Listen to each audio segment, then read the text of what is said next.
Estamos de volta com o Ver Mais, o programa líder de audiência aqui em Itajaí e em toda a região. E agora nós vamos falar de um assunto que merece toda a nossa atenção. As doenças cardiovasculares são as principais causas de morte no mundo. E a origem da maioria delas, sabe onde está? Nas altas taxas de colesterol, que provocam derrame e infarto em casos mais graves. O colesterol é a gordura necessária para o organismo exercer algumas funções, como a produção de determinados hormônios. Mas é preciso ingeri-lo de forma equilibrada para manter as taxas regulares. Por isso, na semana em que comemoramos o Dia Nacional de Combate ao Colesterol, o Ver Mais abre espaço para falarmos deste assunto. E nós recebemos a médica a doutora Luciane, que é cardiologista, e a médica Paula, a doutora endocrinologista. Sejam bem-vindas, meninas. Obrigada. Obrigada por estarem aqui no Ver Mais. Vamos começar falando então, eu não sei qual das duas doutoras que pode responder, o que é na verdade o colesterol, porque eu sei que tem o colesterol bom e tem o colesterol ruim, né? Nem todo colesterol ele é ruim, né? Quando a gente faz aquele exame geral de sangue, diz assim, mas seu colesterol tá bom, o colesterol bom tá alto, o ruim tá. Como é que funciona isso? Nós temos o colesterol ruim, como você falou, que é o LDL, que é o que nos preocupa, que é o colesterol que a gente fala que gruda nas artérias, que leva, então, acaba entupindo as artérias, levando ao infarto e o derrame. E nós temos o colesterol bom, que é o HDL, que é o colesterol que ele funciona como um lixeiro das artérias. Ele tira esse colesterol ruim, né, como um detergente e impede, então, que tenha o infarto ou o derrame. Esses são os principais colesterol, o LDL, que é o ruim, e o HDL, que é o bom. E da onde eles vêm? Ou seja, dos alimentos, o corpo produz, como que é? O colesterol ele vem da onde? Nosso corpo produz uma quantidade teoricamente necessária e, claro, a gente ingere ele através de alguns alimentos. O que basta saber é se o nosso corpo vai ser capaz de fazer o controle necessário para que essas taxas de HDL e LDL fiquem no necessário, né? Algumas vezes o que acontece? Apesar da pessoa consumir pouco alimento rico em colesterol, seu colesterol permanece alto. Então, existem outros fatores hereditários, fatores genéticos que contribuem para essa manutenção desse bom ou desse ruim colesterol elevado. Certo. Mas, na verdade, né, doutora, esse colesterol que a doutora citou, que às vezes ela tem uma alimentação saudável e tal, mas a pessoa ainda continua assim, ou tem esse colesterol elevado, são os casos mais raros, né? Vamos dizer, muitas pessoas justamente por causa da alimentação, não seria isso? Isso. O que a gente sabe hoje é que 70% do nosso colesterol, ele tem uma herança genética hereditária associada e 30% é alimentação, na verdade. Tá? Então, a gente vê assim, os pacientes questionando, mas eu sou magra, eu como bem e eu tenho colesterol alto. Isso vem da carga genética, que a gente sabe que 70% é genético, 30% é da alimentação. E a gente acha só 30%, mas é essencial, é onde a gente pode mudar, onde a gente pode agir, é nesses 30%. Então, assim, a grande carga é genética. Certo, mas antes de perguntar para a doutora Luciane com relação aos problemas que esse colesterol pode nos levar, eu vou perguntar para a doutora Paula o que é o pior que eu posso comer, ou seja, o que pode estar me levando a isso e como eu preciso mudar essa minha vida. Ou seja, se alguém está em casa já acompanhando e pensando, nossa, mas então eu preciso trocar algumas coisas. O que eu vejo no meu dia a dia é que o pior, que a gente pode agir mais nas casas, é nas frituras. Tá? Então, eu vejo que ainda tem uma cultura de fazer tudo frito. Né? A carne é frita, o frango é frito, tudo é frito. Na alimentação do meio-dia, a alimentação da noite.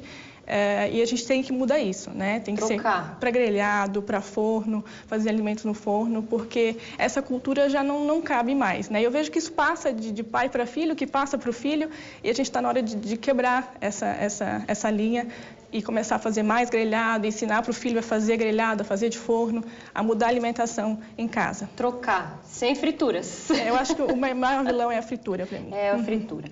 Agora, doutora Luciane, a gente sempre comenta que o colesterol ele pode ser uma doença que vai devagarinho, vai indo, às vezes porque não tem assim aquele efeito colateral, né? Tipo assim, eu tô sentindo que eu tô com colesterol alto, vamos dizer assim. Não sei se existe isso, ou talvez a pessoa não perceba e pode ocasionar alguns problemas sérios cardíacos, é isso? Sim, o colesterol é uma alteração silenciosa. Ele não dá sintoma. né? Então, a pessoa não tem como saber se ela está ou não com o colesterol elevado. Existem alguns sinais de pele que algumas vezes triglicerídeo mais aumentado pode ocasionar, mas aí são anos com aquela alteração e também tem muito fator hereditário associado a isso, né? Genético. O colesterol, a gente vai detectá-lo através do exame. De sangue? Isso. Você precisa fazer uma visita ao teu médico, né? Ao teu clínico, ao teu endócrino, cardio, o médico que te assiste. Você precisa fazer uma visita, precisa fazer a dosagem desses exames, para daí sim a gente poder atuar através de ou realmente tratamento ou tratamento e prevenção. A telespectadora Rosane ela tem uma pergunta. Olha só, ela diz que tem colesterol. No caso dela, o HDL está bem abaixo do LDL. É isso? Ela diz que não come carne vermelha há 6 anos, não come frituras e segue uma alimentação saudável. Ela quer saber se o colesterol pode ser genético e se ela descuidar, se ele pode aumentar. Quem vai responder? Doutora Paula, doutora Luciane, pode falar, Paula. Eu acho que no teu caso, ele é genético, provavelmente, tá? Como eu falei, a grande parte da carga é genética, né? E claro que a tua alimentação tem contribuído para ele não estar tão ruim. Então, ele está assim porque está cuidando, né? Com certeza, se você descuidar um pouquinho, aí sim vai ficar complicado, tá? Mas tem uma carga genética. Aí, nesses casos, a gente tem que usar medicação, tem que... obrigado a partir para as estatinas, que são as principais medicações que a gente usa hoje pro colesterol. Mas, com certeza, você está de parabéns por estar cuidando e eu espero que faça isso para sempre. Ótimo. É bom, né? Porque é uma coisa que a gente fica preocupada, porque, como a doutora falou, não tem assim, eu já estou me sentindo mal porque com uma pressão alta ou alguma coisa. Então, é complicado, porque muitas pessoas têm o genético mesmo, têm uma vida saudável e acabam tendo que controlar para sempre, né? Inclusive, tem pessoas que têm que tomar medicamentos ao longo da vida? Tem isso? Acontece? Quem necessita de medicação para controlar o colesterol, a maioria dos casos é para sempre, tá? A não ser que mude muito o estilo de vida e que isso venha emagrecer muitos quilos, né? Mas em geral é para sempre as estatinas, porque ele não tem só benefício, a gente sabe que não tem só benefício para reduzir colesterol, mas reduz muito o risco de infarto e derrame e os benefícios são vários já comprovados. É muito comum, doutora, chegar alguém com problemas sérios já cardíacos, quase parando, e isso ser ocasionado por causa do colesterol? Sim, a gente sabe que o colesterol não é o único fator de risco. Normalmente as pessoas têm outros fatores associados.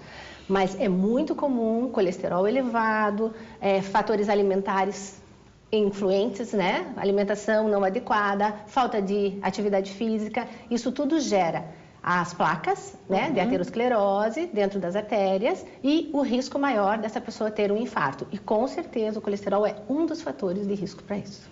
Olha só. Doutora Paula, às vezes a gente pensa assim, colesterol, doença de pessoa mais velha. Criança também pode ter colesterol elevado? E por incrível que pareça, meu sobrinho está com colesterol. Então, assim, pode sim, ele tem 3 anos de idade e tem colesterol elevado, né? Então, sim, a gente tem que cuidar das crianças, tem que cuidar desde pequenininho. E com eles também pode haver complicações e problemas? Sim, porque começa desde cedo, né? Como eu falei, vai juntando na artéria aquela gordurinha, e assim a gente acaba cada vez mais cedo tendo infarto, derrame. Então, que nem eu falei para ti, o ensinamento da família é muito importante, né? De pai para filho. De todo mundo. De toda a casa toda, né? A casa toda tem que comer saudável, todo mundo tem que comer bem. Né? E o colesterol na criança tem que ter uma atenção especial porque alguma coisa está acontecendo ali, né? Alguma coisa está acontecendo. Doutora Luciane, a prática esportiva, quando chega alguém lá no seu consultório, vai ter que remodelar tudo, praticar esporte também ajuda para combater, ou seja, para evitar? Sim, ajuda sim. A prática da atividade física auxilia na queda desses níveis. Claro que sozinha não vai fazer milagre, né?